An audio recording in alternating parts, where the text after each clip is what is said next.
Come on. We will win. Because we will hit all game. We are motivated. We are dedicated. Come on now. Come on now. We will win. Because we are the best on the field. And we hit the field like all day light, all night light, on the blue light, offense light, defense light, his squad light, house call light, and it sound light, and it sound light, and it sound light.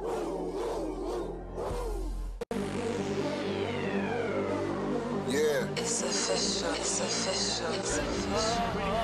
Combine season is upon us. I'ma do this here forever. EQ. Forever. Triune.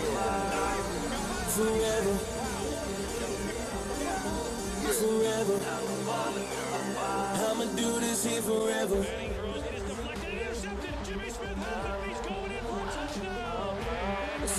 All you haters better be gone. This the day you've been waiting on. Welcome to the Short Sports Show. I am your host, Daniel Short. Today is Wednesday, February 17th. I actually just forgot the day, and I keep doing that. I don't know. Welcome, everybody. I'm glad you are here. We got a great show. Ton of college football news, ton of NFL news that we're going to talk about. Obviously, franchise tags coming up, the deadlines, when the new league starts, starting next month. So there's already been some transactions. We already got a couple cuts. We got a couple of what would have been another contract denied because of a failed physical. You have other guys in back to college football. You got transferring. So many great news we're going to talk about. I'm just excited. Thank you guys for coming on. We also have a mock draft that, if you have not seen it, it is on my YouTube channel, The Short Sports Show. I did it with Matt Houston, also on Twitter at JRDraftScout.com, or excuse me, Draft Scout, but also has a website, JuniorDraftScout.com. Awesome time with him going through a entire first round of mock draft. So you can catch that on YouTube. And again, just a ton of news to talk about. We're going to go through it today, starting with college football as always, and that is Stanford running back, well, no more Stanford running back, Barry Sanders Jr. will be joining his father's alma mater as he intends to join Oklahoma State. He's going back to his roots and joining Oklahoma State Cowboys as a graduate transfer. This will be his final year of eligibility. Now, he's played over 36 games through 3 years with Stanford, but really just didn't get any playing time, especially early on, which really was his best chance. Now that we have Christian McCaffrey going over and just dominating. But through those 3 years, he rushed for 664 rushing yards and 5 touchdowns with the Cardinals. I mean, I'm glad he's going to go back. I guess I don't want to really see it because if he does bring some juice like his father did, and he plays at Oklahoma State now going against TCU, that could be a little bit of a pain, but I think we'll be all right to handle him a little bit. But I like it. I like the move for him. It's going to be, hopefully brings him back, especially bringing the juice back to him because, he wasn't, I don't think he was that highly recruited out of high school. I could be completely wrong. Obviously the name carries a lot of weight, but it's good to see that he's going back home, and hopefully that changes some things up for him, and that way he can be a capable running back that we would like to watch. Also, Duke starting quarterback Thomas Sirk tore his Achilles tendon during a team conditioning session on Tuesday, putting his entire 2016 season in jeopardy. Now, last year, he broke some records. A lot of people thought they would miss Anthony Boone at quarterback, and where would Duke be? Well, Thomas Sirk steps right in, and he does a pretty good job. Only just leading the team in rushing, rushing last season. Oh, he did. Yeah, excuse me. Did have to lead the team in rushing, but also had 3,400 yards of total offense, which is second highest total in school history for Duke. So losing him would be a crush to this Duke team coming off a bowl game and trying to keep that success going at Duke with David Cutcliffe. And I don't know, but Thomas Sirk, I didn't really think he did all that well till hearing about this, and I looked it up and it's like, okay, all right, this guy, he had a little something.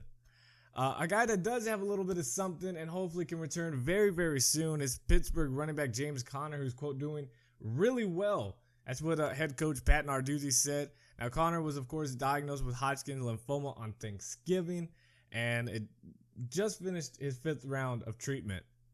Now, the former ACC Player of the Year has kept working out with the team, and Narduzzi said it doesn't look like if Conner lost any weight, quote, he will beat cancer.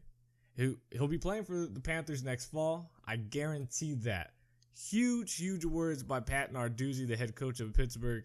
And we all truly hope that is true. You know, most importantly, he just gets through this, this cancer and beats it. And then hopefully we can look at him coming back to the football field. He says that he's going to come back. He guarantees James Conner coming back. I hope it's anywhere close to that because that means he's done very, very well. And honestly, if you watch the highlights of James Conner, this guy was a dominant running back. Probably would have been the best running back next to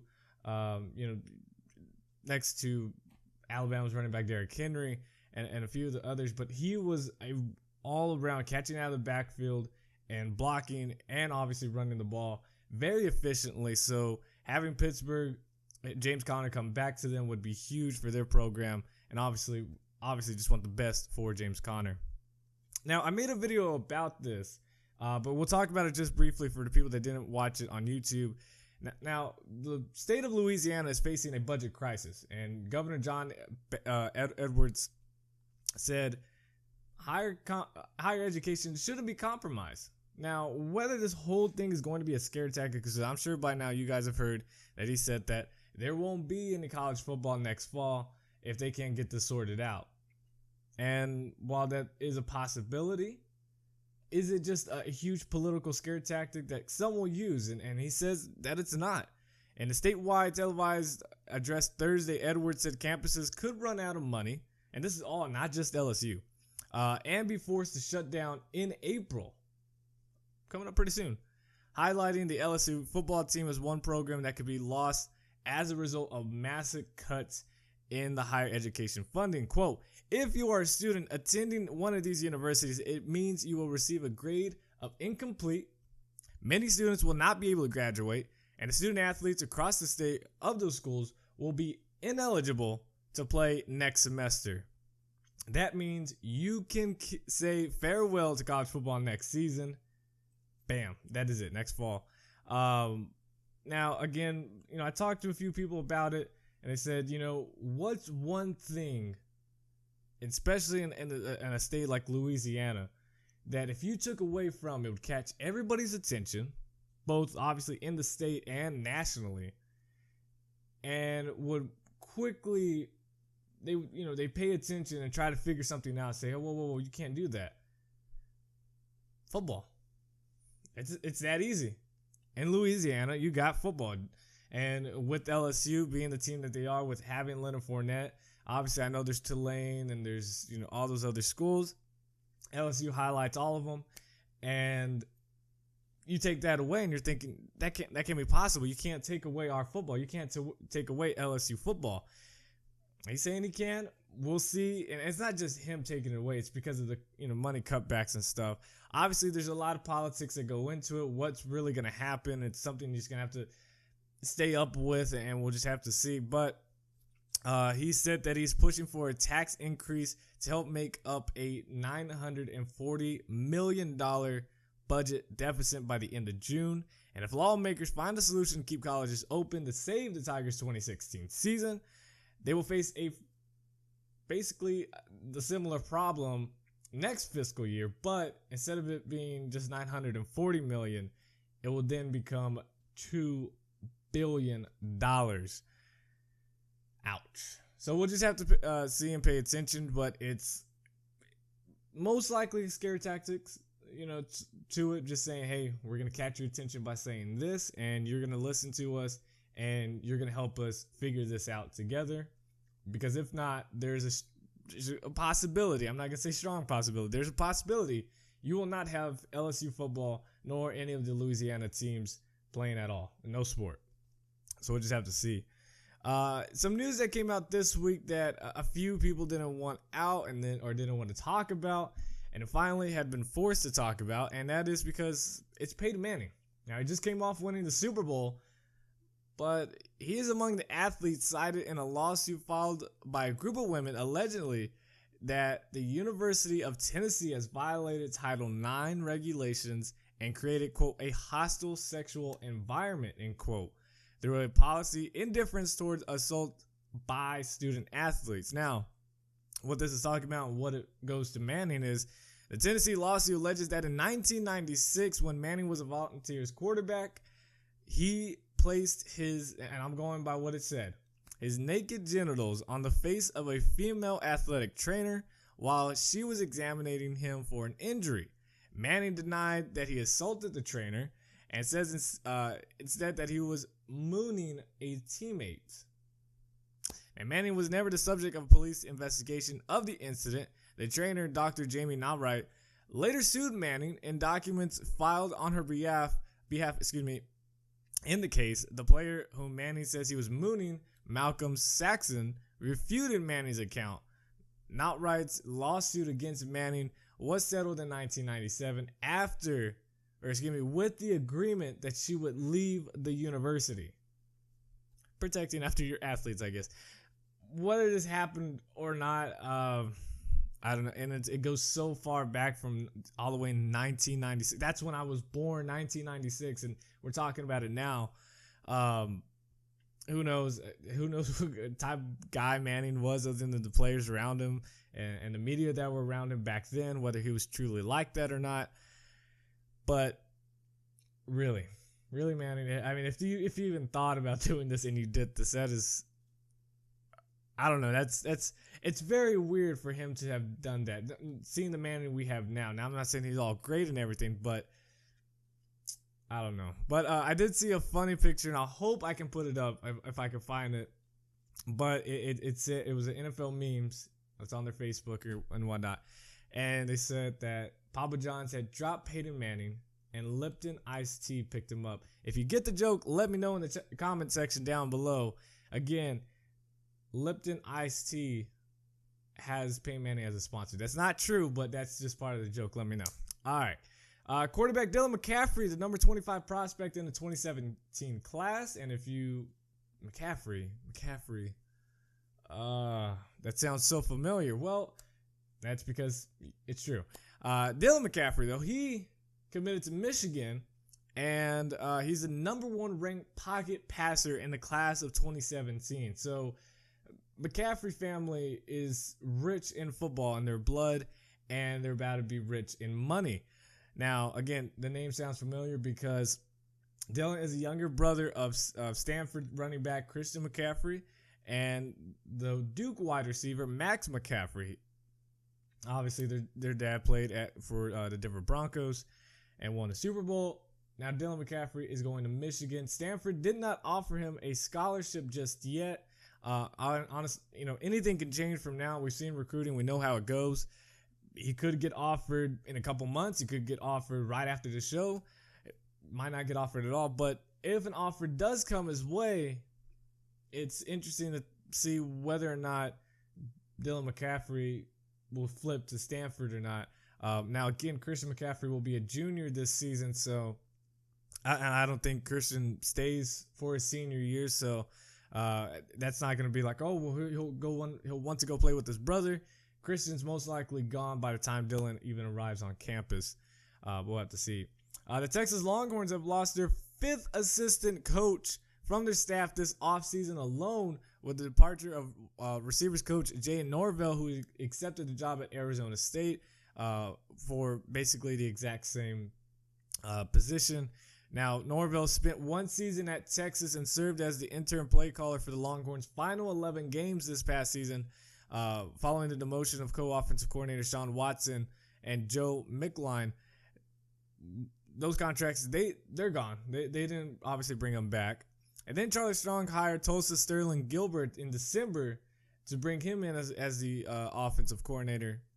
And then Texas parted ways with defensive backs coach Chris Vaughn because his contract was not renewed because of unspecified circumstances through his departure.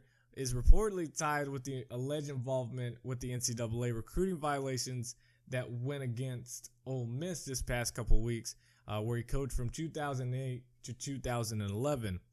And a little bit more news on Texas. They lost their running backs coach, Tommy Robinson, in January when he decided to rejoin USC's staff. And, so that only leaves, if you've been counting or you're a Texas fan or you just want to know, that leaves just two coaches, defensive coordinator Vance Bedford and linebackers coach Brian Jean Mary, that remain on Strong's initial 2014 staff. The whole coaching staff that he brought with him since he got there back in 2014, only two coaches have remained with him. Dun, dun, dun. Former Texas A&M quarterback Kyle Allen, he said, quote, I think what the biggest part of it, and I think it stems from Johnny Manziel's era, the way they let Johnny and others act there, they could still do that and win games because they had Johnny and 5 offensive linemen playing in the NFL right now. A lot of people are riding off of that. I can do whatever the hell I want and win on Saturday, end quote. Now, again, Kyle Allen left the Aggies in December after his sophomore season, in which he started 9 of 11 games. He completed more than 56% of his passes, over 2,200 yards, 17 touchdowns, 7 interceptions. And he said, quote, when you don't have players like Johnny and others there anymore, you have to come together as a team and scrap for wins. We had a lot of people who were talking about the same goal, but weren't all committed and on the same page to that goal. Everyone wasn't in a straight line. Everyone was going this way, this way, this way. We had a ton of talent here. I think that once you get all the right coaches there and get the vision right, you can do a lot of things, end quote.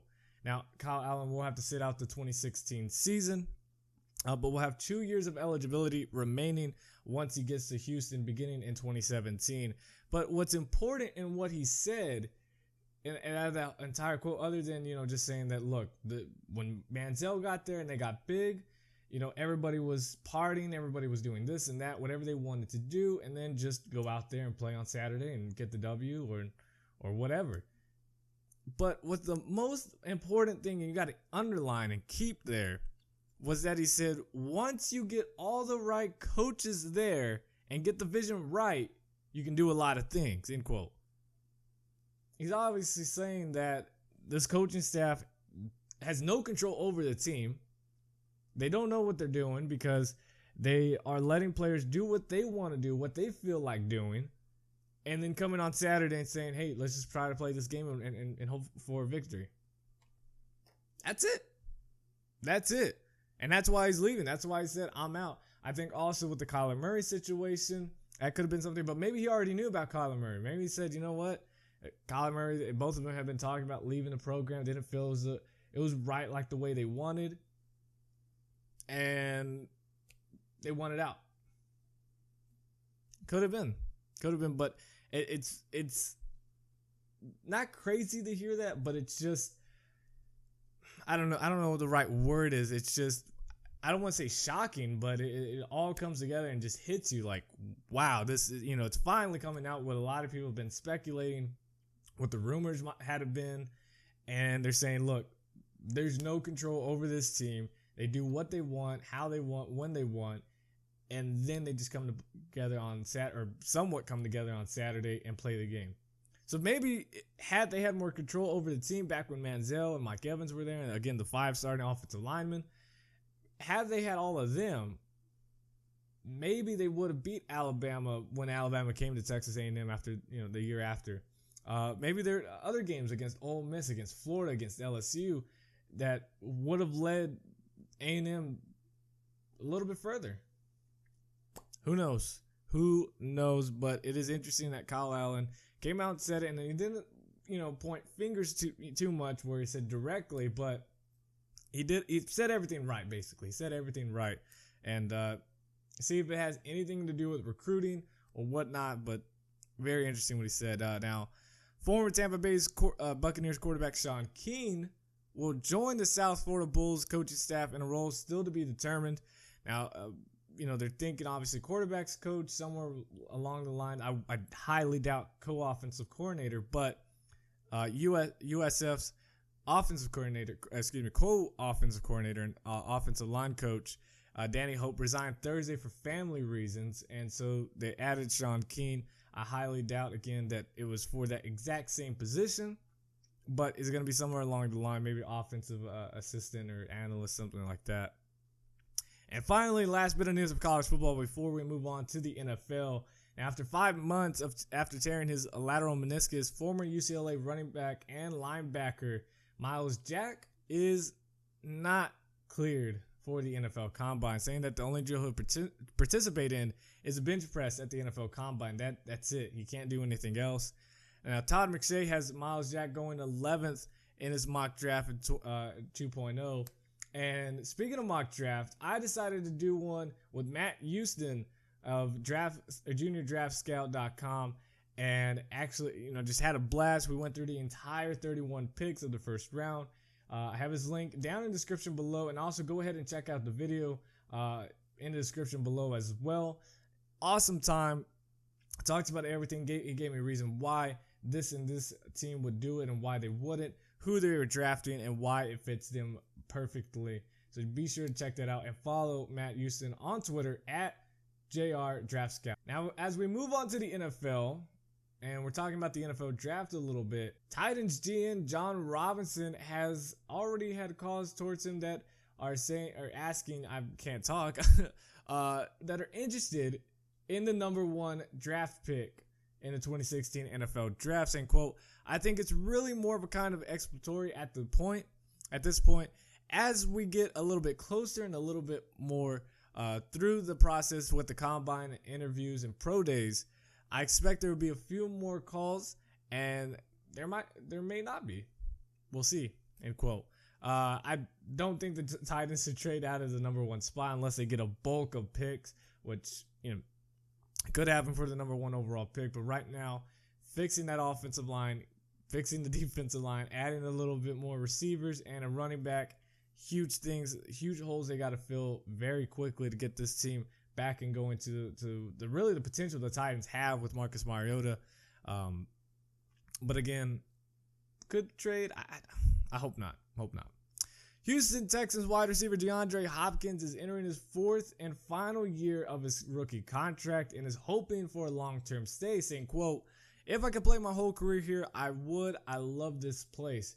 Now, a lot of people the past year or two have been catching DeAndre Hopkins and like, oh man, where does this guy come from? Who is he? And this and that. He's always been this good. He really has. I forgot what round he was drafted in. I doubt it was the first round. But a lot of people forgot about him because he was overshadowed by the first round draft pick in Sammy Watkins.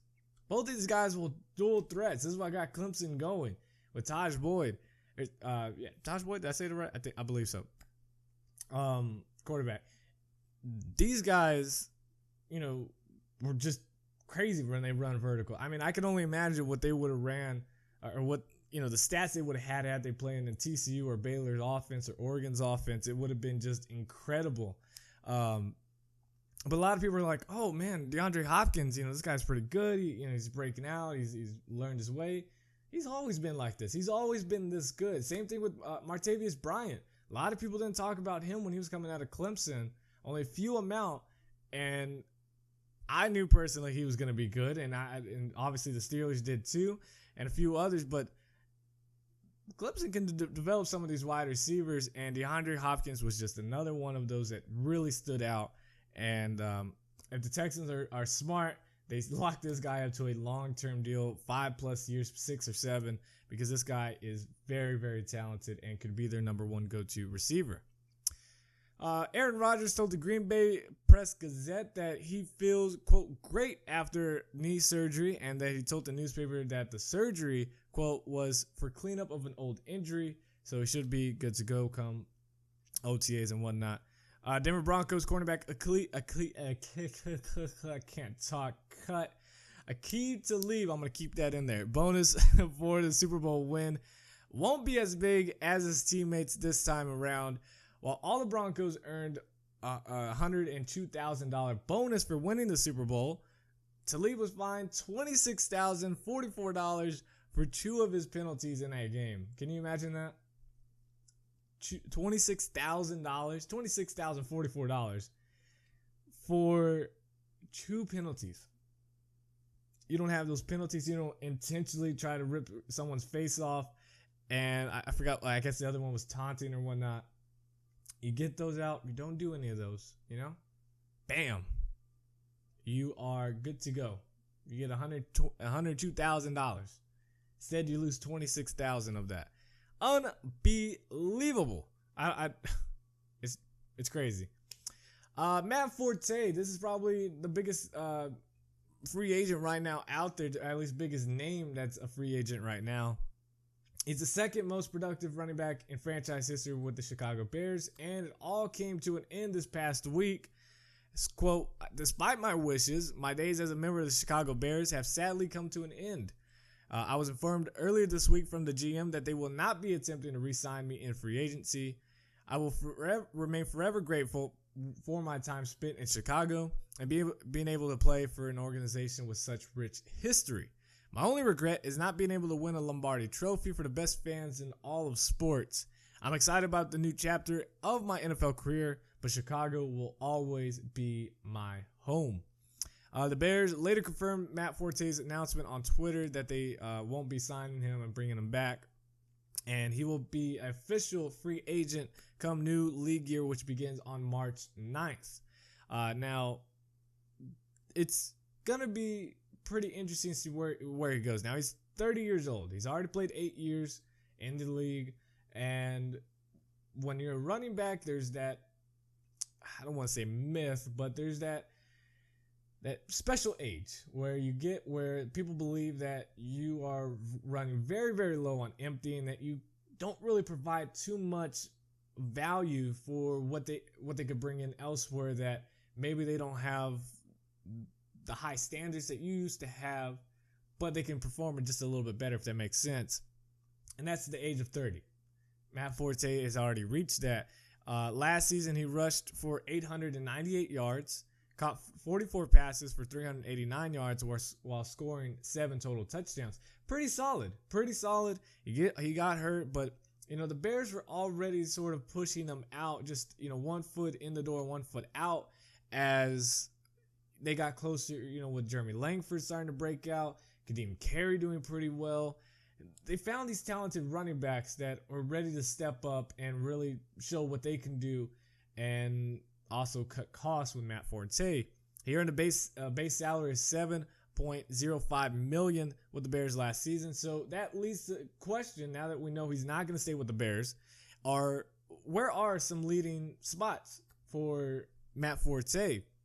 Obviously, the first team that comes to mind, and I think it always comes to mind when a running back is available that is, done pretty well, is the New England Patriots. They've never really had a running back other than, I guess, Lawrence Roney back in the day. Y'all remember playing with him on Madden? Really, since him, they haven't had a true running back. They've had a couple guys fill spots, LeGarrette Blount, Dion Lewis, Stephen Ridley was pretty good, except for his fumbling issues. They've had guys that fill little spots, and obviously when Tom Brady and him throwing running backs doesn't really come, but they've never had that true go-to running back. And while Matt Forte really can't be your go-to running back, he does bring a little bit something with him that the Patriots might think, look, he catches out of the backfield, which is perfect for what we need to do. He's a finesse power runner that, could get things done. Maybe if they look at the contracts and where they're at, because I know they only have, I think, $4 million or $4 to $7 million of salary cap space. It's one of the lowest in the league right now. If they say, look, obviously, LeGarrette Blount, Steven Jackson, they're free agents to be. Dion Lewis just signed a deal, but he's recovering from a torn ACL. Let's let go of Blount. Obviously, Jackson's gone. Let's bring in Matt Forte, and maybe we do something a little bit different. Cut his contract and maybe release some of the money elsewhere. Patriots are an option. Then you have the Green Bay Packers. They've trying to push Eddie Lacy to lose weight and become that powerful running back they really haven't got since his rookie year. Now they've said, maybe they think, let's bring in Matt Forte. He's a rival. He knows the Bears, obviously. And this isn't the first time. Sorry about that. The camera cut off. What I was saying. This isn't the first time the Packers have have picked up a Bears player. They picked up Julius Peppers. He's done pretty well for them. Again, James Starks turns 30 later this month, and he fumbled a lot this past season. Eddie Lacy trying to get him going. Maybe they sub him out with Matt Forte. Forte, he might be able to go with the Packers. I don't know how much his love, he talked about his passion for Chicago, but is he willing to go to the rival team to win a championship? Green Bay's got a good shot. That could be a spot. The Broncos. Now, depending on what he feels the quarterback situation might be and with this team, Ronnie Hillman's an unrestricted free agent. C.J. Anderson is a restricted free agent. And the Broncos are going to look, obviously, who's available. Matt Forte could be the guy where he's got veteran leadership. He can help out Brock Osweiler if that's their quarterback. And, again, Forte's biggest attribute and what's going to help him get signed and help him get a little bit of a better contract is the fact that, again, the type of runner that he is and the abilities he has, and again, catching out of the backfield. That's the huge thing, and that's what the Broncos would like to have. They don't really have that out of Ronnie Hillman and C.J. Anderson. I believe that they'll bring one of them back, most likely C.J. Anderson, and then you bring in Matt Forte. Pretty solid running back combo right there. Another team is the Seattle Seahawks, but again, this one at first I was pretty strong on. Now I've decided to lean back on it, and I don't really think it's too much of an option. Again, their salary cap is an issue with the Seattle Seahawks. They have a little bit more than the Patriots, but they've got to address that money elsewhere on that defense in other places. Obviously, Marshawn Lynch being gone, but Thomas Rawls did an unbelievable job. I believe he had 2 games where he rushed over 200 yards. I don't quote me. I feel like they were back to back, but I just need to say that in case they were. But and the money that they do have, they're gonna want to give that elsewhere and put that elsewhere in the offensive line and things like that. So I was a huge favorite on the Seahawks, but now I've died down, and I really don't think Forte would end up with the Seattle Seahawks. Last 2 teams would be the Jets. Chris Ivory, Powell, Stephen Ridley, they are all pending free agents. All of them. Again, Forte is 30 years old. My Jets might want to go younger. Who knows? But it would be interesting to have him with Ryan Fitzpatrick and Brandon Marshall. Could be a third down back, which would be amazing for the Jets, and whether they keep Chris Ivory or Powell. I don't think they'll keep Stephen Ridley. I think Chris Ivory's the favorite to stay if out of the 3. And if they draft a running back, with Ezekiel Elliott possibly in the draft at 15, then you could see Ezekiel learning from Matt Forte, which could be a huge experience for him, and overall a really good combination there as well. Finally, the Jacksonville Jaguars, they've got money to spend. They obviously have feature back in TJ Yeldon. Again, he's young. This is only his 2nd year in the league. And maybe they want Forte to come in there. But again, I feel like Forte, is really knowing that his career is coming down to an end. He's going to want to win a championship, go to a team that has the best possibility of winning the championship. Jacksonville, their offense is explosive, but they're just not there yet. And I don't think they will be for another year or 2. Not for Super Bowl contention, but playoff contention. But Jacksonville, they do have money. If he wants money and he wants a good amount of playing time, could be an awesome way to go, especially teaching TJ Yeldon, which would be awesome. According to 710 ESPN, Seattle Seahawks backup quarterback Javaris Jackson expected to test the free agent market this season. Not a big deal. 4 weeks after being stymied in their effort to move to Los Angeles, I can't believe it's already been that long, the Raiders have agreed to a 1-year lease extension Thursday to remain at the Oakland Coliseum through 2016 season and possibly beyond. That this 1-year lease comes with options for 2017 and 2018. Now, Raiders owner Mark Davis, who has been mulling over multiple options in San Antonio, Las Vegas, elsewhere, to move his team after being denied going to Southern California. He called the deal a win-win for both sides. Quote, "It gives us an opportunity to work on a permanent facility for the Raiders here in Oakland. It gives us some certainty for this season, as well as flexibility for the following 2 seasons." Again, the St. Louis Rams were approved to move to LA this January, and the San Diego Chargers have an option to join the Rams to do something to join. If the Chargers opt to stay in San Diego, they get a brand new stadium, say, hey, we're going to stay, then the Raiders would be given a chance to come to LA, where they played from 1982 to 1994. The Raiders, again, currently share the Oakland Coliseum with the Oakland Athletics, and this is pretty interesting here. They're also seeking a new stadium for themselves.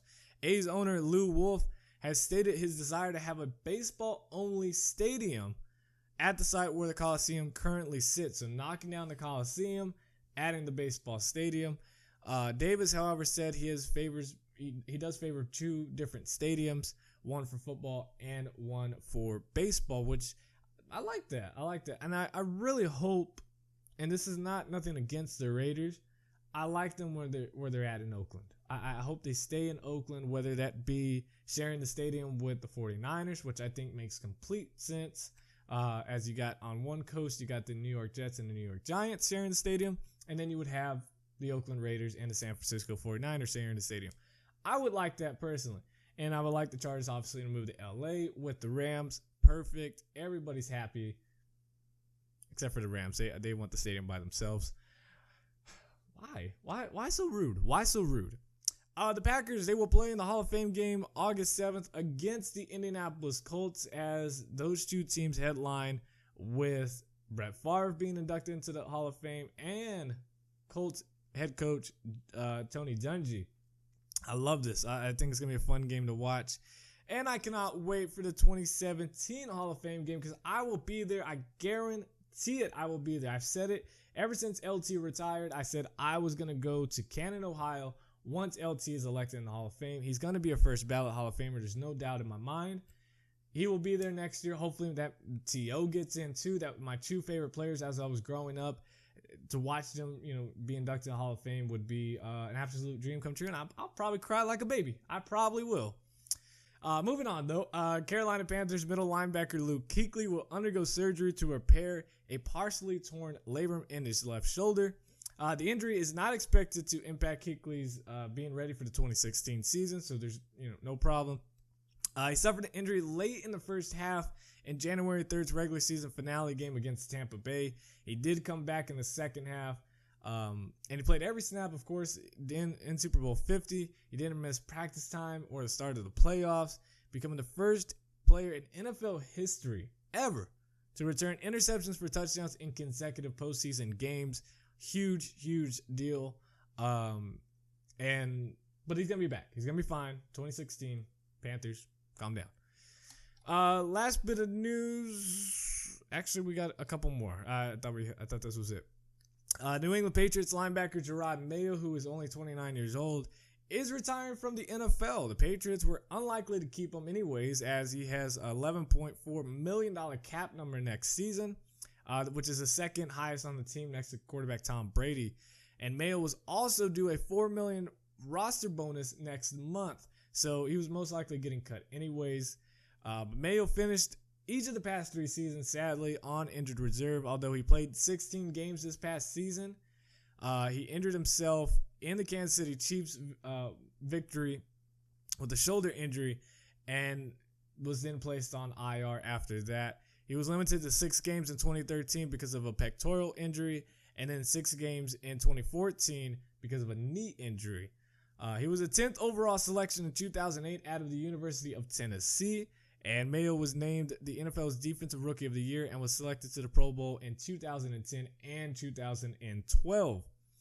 It is possible, though, that the Patriots haven't seen the last of Mayo. Now, there is a coaching spot available with the linebacker position, as Patrick Graham, who served as a linebackers coach last season, was hired by the New York Giants this offseason. So Mayo could fill that role. They obviously love him there. All the players love him. Bill Belichick loves him. He could, only 29 years old, could just say, hey, I'll take the coaching ring. Still gets paid good money, and he finds a brand new career and stays with the Patriots, which he's been the team captain, so I don't see why not. And it's perfect timing, and that's probably the reason. He wants to stay up there. He knew he wouldn't play because of the money issue. So he said, look, hire me as a head coach, or as a linebackers coach, and I'll do what I can. I love it. I think that'd be perfect for the Patriots. Some news that came in last night: the Washington Redskins have broken off negotiations with quarterback Kirk Cousins, saying that there's a hump in the talk and that there's nothing scheduled. No further talk is scheduled. A source told Adam Schefter on Tuesday. Now, another source told ESPN that the two sides were not close in earlier discussions, and that gap could not be closed in ensuing weeks.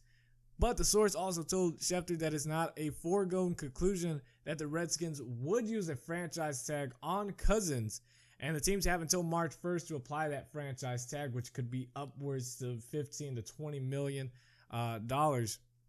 Actually would be $20 million for just 1 year. A guy that's making a ton of money is NFL Commissioner Roger Goodell. I'm sorry, there sounds like someone up there is just kind of staring. Hello.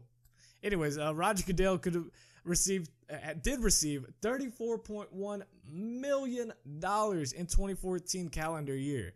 He had a base salary of $3.5 million, and then he received a bonus. You know, most people get a bonus. Normal people, me, normal, somewhat. You, average, normal person. Not saying you're average, normal person. You most likely get a bonus, roughly, depending on your job, anywhere from $100 to a couple $1,000, right? $100 to a couple thousand, depending on your job. Well, riddle me this. Roger Goodell just got a bonus roughly of $26.5 million. A bonus of $26.5 million, a figure that was determined in 2013. In addition to that money, the $3.5 million of his base salary and the $26.5 million, he received $3.7 million in pension and other deferred benefits, and $273,000 in other reportable compensation.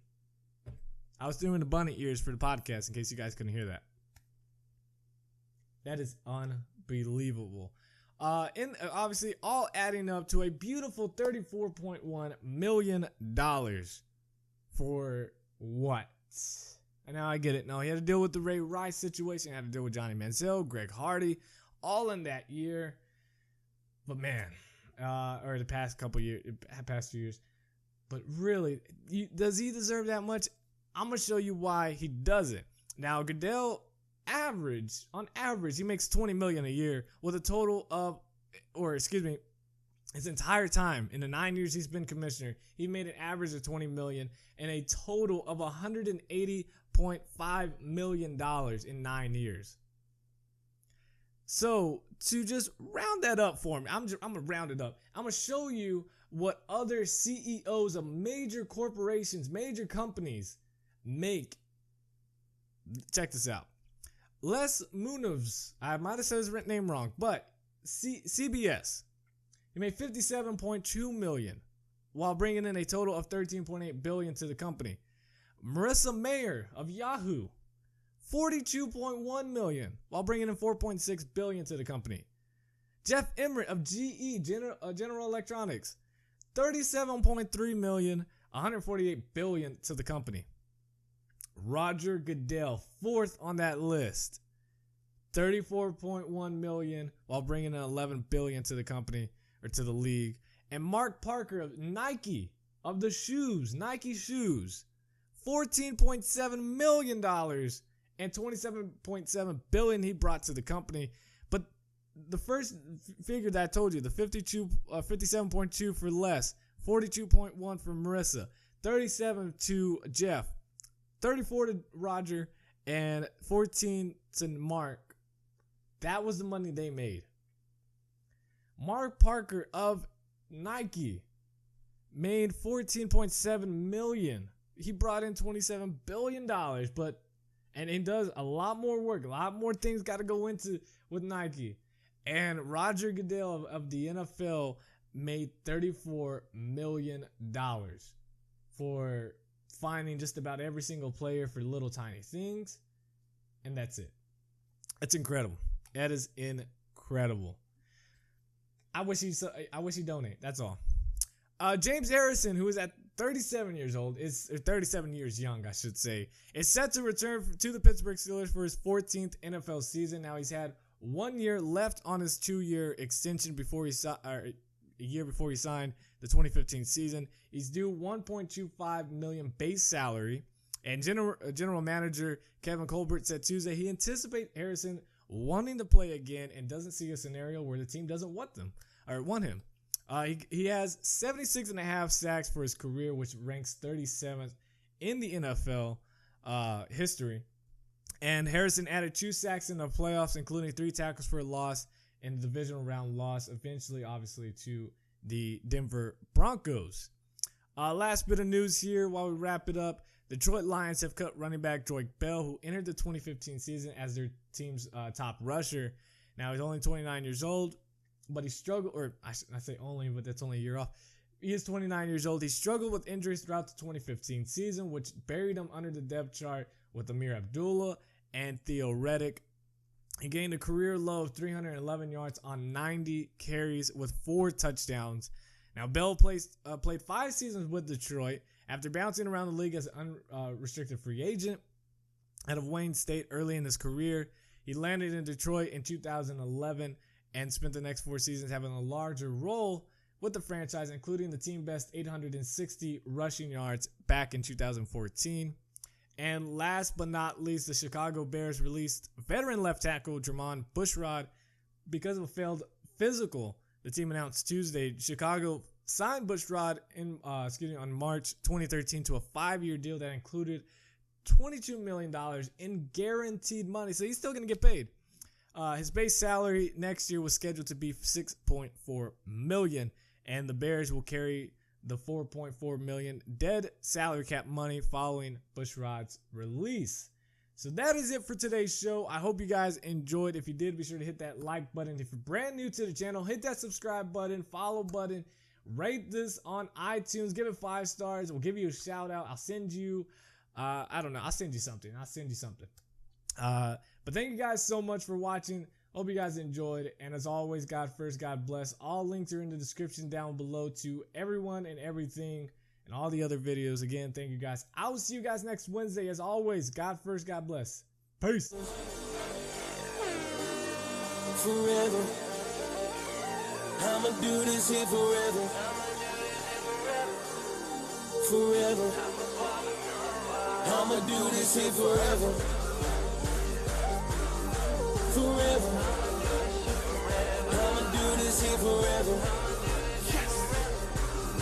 Forever, I'ma do this here forever. I can't wait to